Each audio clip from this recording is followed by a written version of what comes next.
Buhay ang Gilas Pilipinas Racing.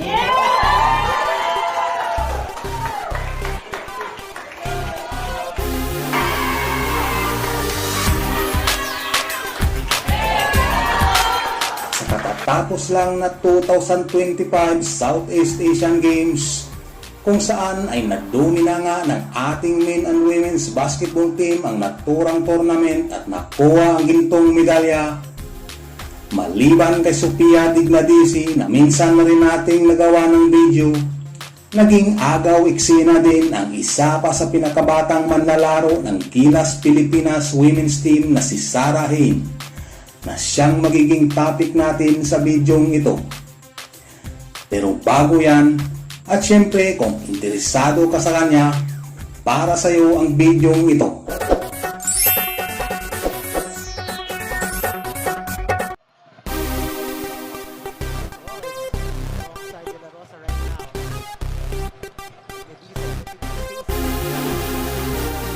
Isang matinding pagsubok nga ang dinaanan ng ating Gilas Women's Team sa nagdaang Southeast Asian Games, kung saan ay hindi nga nakapaglaro itong isa sa inaasa ng ating kupunan sa ilalim na si Jack Animam dahil sa commitment nito sa kanyang kupunan sa Japan.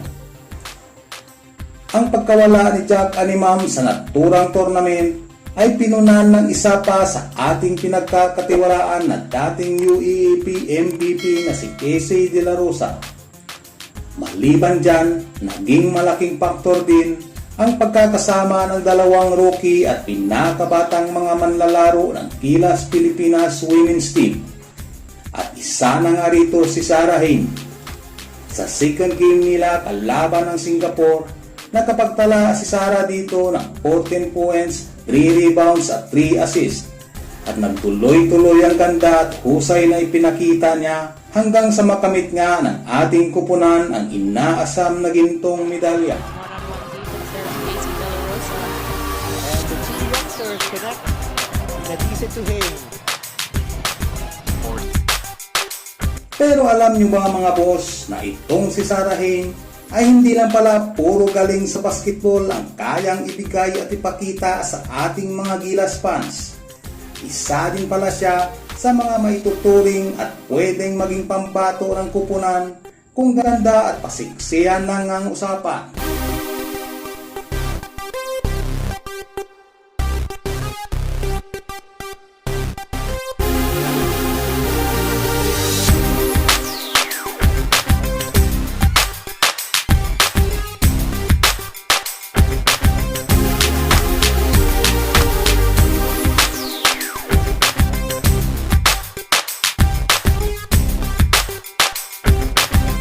Si Sarah Hain ay ang nakakabatang kapatid ni Sydney Hain na minsan na ding nirepresenta ang ating bansa sa 2022 FIBA Under-18 Asian Championship. Si Sarah Hain ay 18 years old pa lamang mga boss. Siya ay may tangkad na 5'9" at kaya nito ang number 1, 2 at 3 position.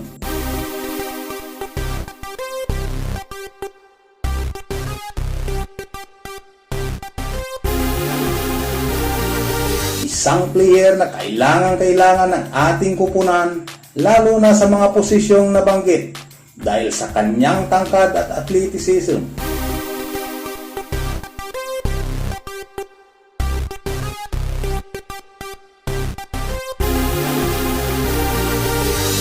At sa pagpasok ni Sarah Hain sa ating women's team, umaasa tayo na sana hindi pa ito ang huli.